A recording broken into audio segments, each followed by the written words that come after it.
A few years ago, some firearms were out of production and off the radar. Right now, they're back on shelves and in holsters for good reason. What's up, everyone? This is Sully from Line45, and today we're taking a look at the guns that refuse to stay dead, or classics that got a second wind and are now hotter than ever. Before I start, I would really appreciate it if you would push those buttons below. The subscribe button, the notification bell, all of them. This is not necessary, but those little clicks help a brother out. Plus, it pushes me to give you more valuable car-related content on your screen. Now buckle up and let's get back to the video. Colt Python. The old Colt Python was the kind of revolver you heard about from guys who remembered the 70s and had deep pockets. It wasn't just a gun, it was a status symbol. Built with hand-fitted parts, a polished royal blue finish, and a double-action trigger that felt almost mechanical. In its smoothness, it was expensive to make and even more expensive to buy. By 2005, Colt shut down production, and for a while the Python became a safe queen's dream. Prices soared.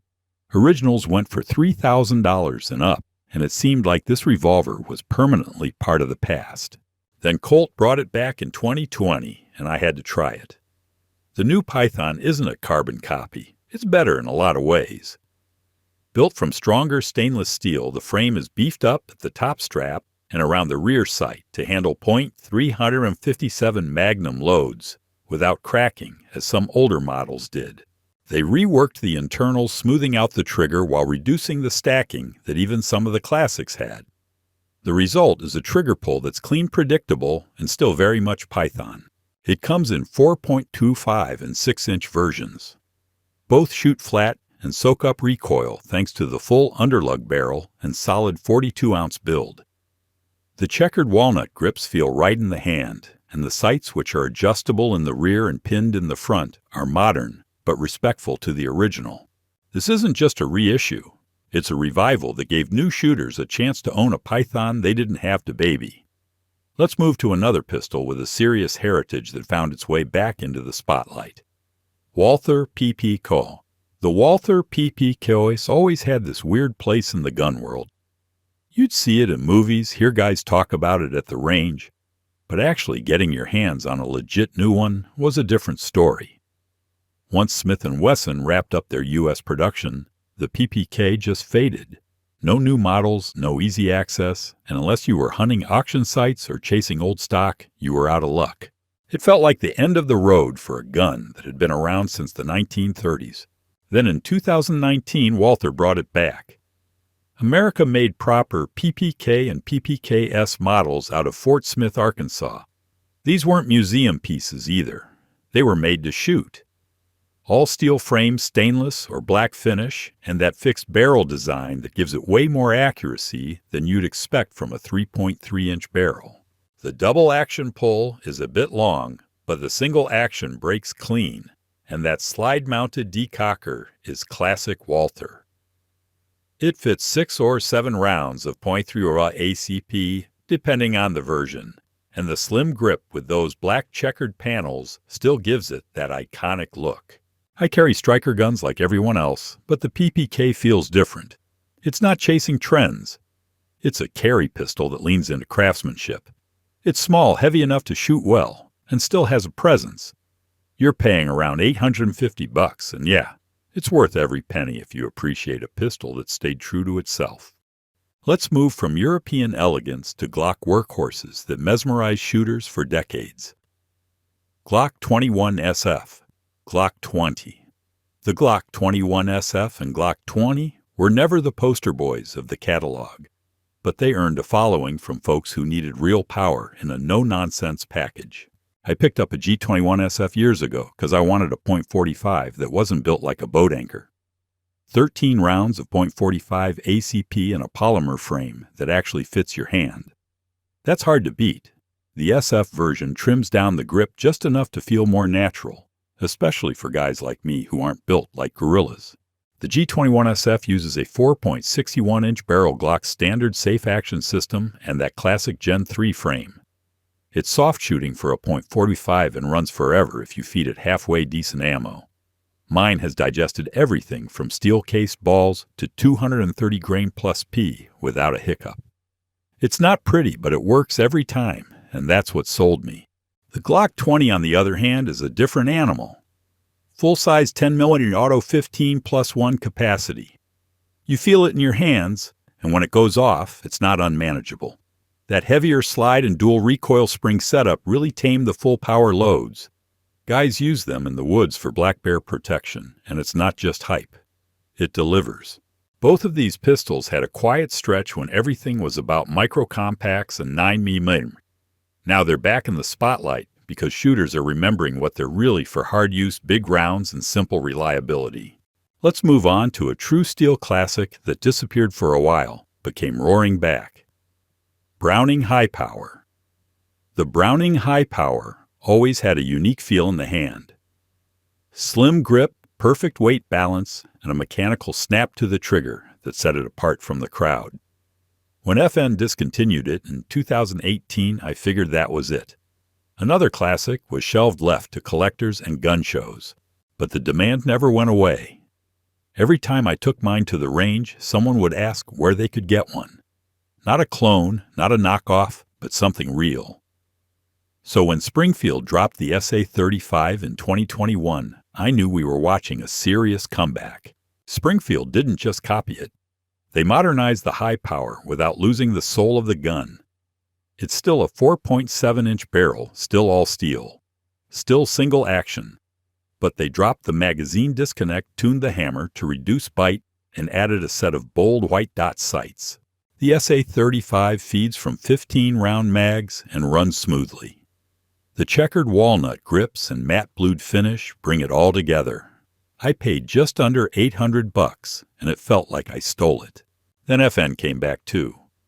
Their new high power added ambidextrous controls, a redesigned frame, and bumped the mag to 17 rounds. It feels like a high-end evolution rather than a reboot. Fit, finish, and ergonomics are all tight.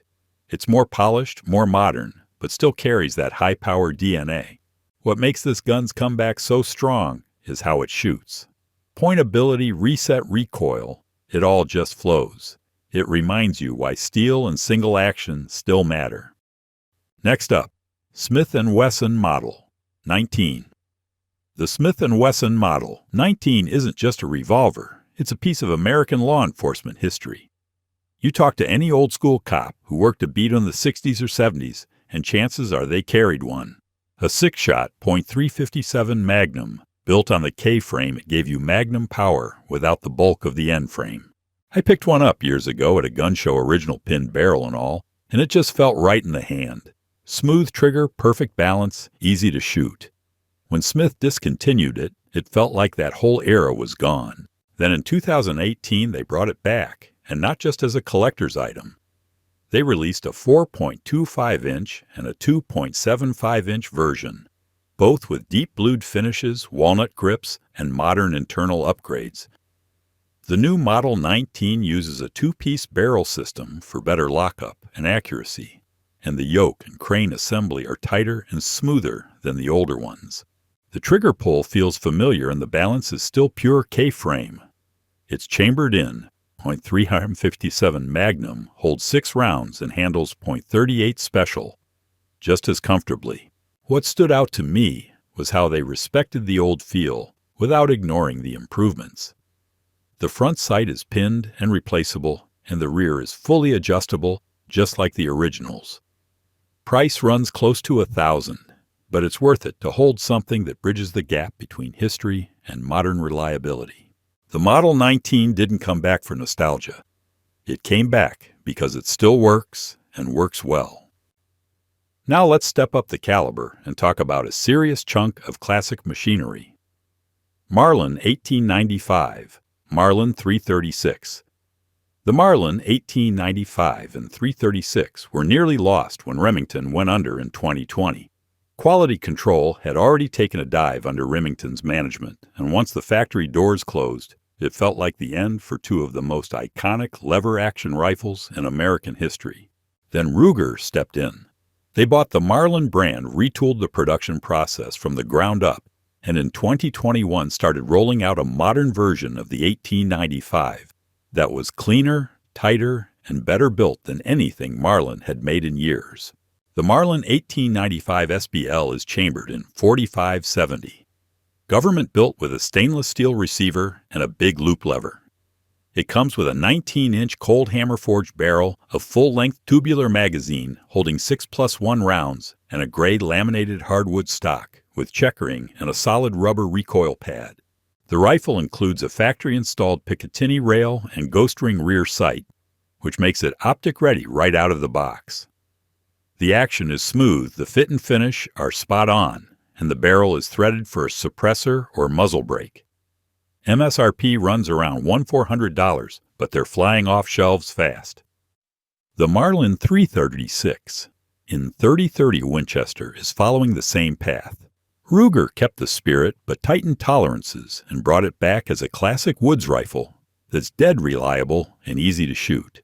What makes both of these rifles special is that they didn't just survive. They came back better. Built by Ruger, but still every bit a Marlin. Ithaca 37. The Ithaca 37 was never the loudest name in the room, but it always had this quiet reputation among guys who actually used their shotguns. I picked up an older 37 years ago for turkey season, and I still remember how clean that action felt. It fed and ejected straight through the bottom, no side ports, nothing hanging out to snag on brush or gear. That bottom eject design makes it one of the most ambi-friendly pump guns ever built, and once you've run one, everything else feels a little clunky. For a while, though, it disappeared.